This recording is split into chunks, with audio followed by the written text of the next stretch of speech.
Bafana are playing Nigeria in the AFCON semi-finals. South Africa are hoping for their first Africa Cup of Nations title since 1996. But the entire country is behind them.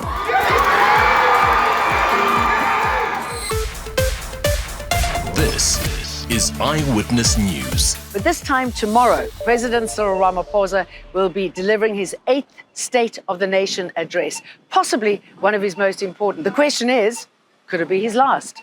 And how many promises has he honoured? We've got the checklist to go through with you tomorrow.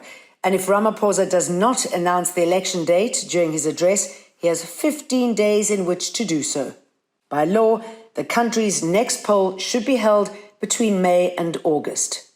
The president will proclaim soon after announcing. So there shouldn't be a lag between the time he announces and the time he proclaims.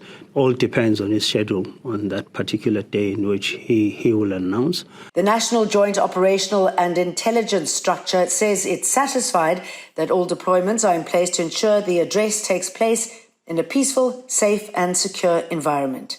Any lawlessness and any form of criminality and any behavior that contravenes the law will be dealt with accordingly.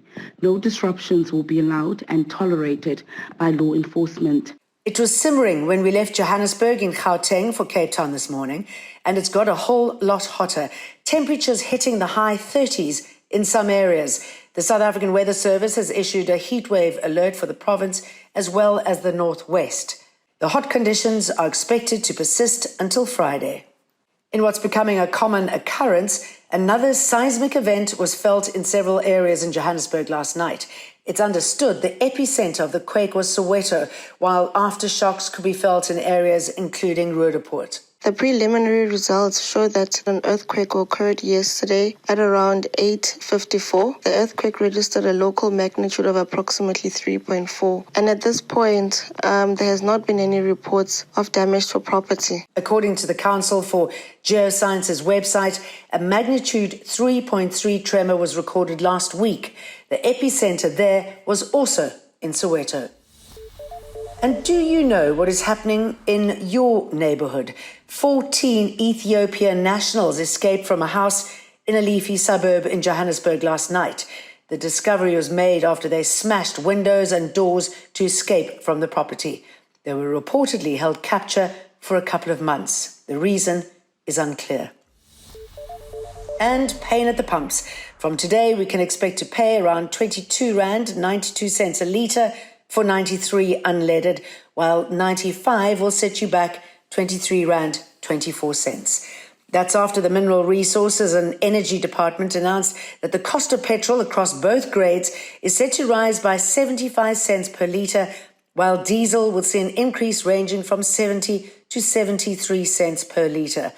Motorists flocked to filling stations before midnight last night. Some say the increase in fuel costs has added yet another burden.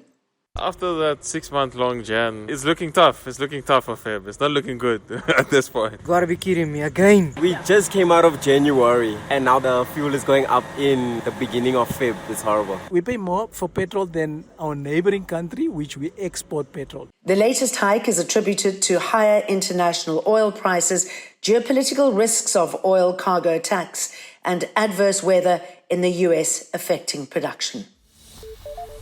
We'll see you same place tomorrow. Don't forget to download the Eyewitness News app and also check out our promo and what's going to be expected at the State of the Nation address. Eyewitness News, in touch, in tune, and independent. For the latest, log on to ewn.co.za or ewn.mobi.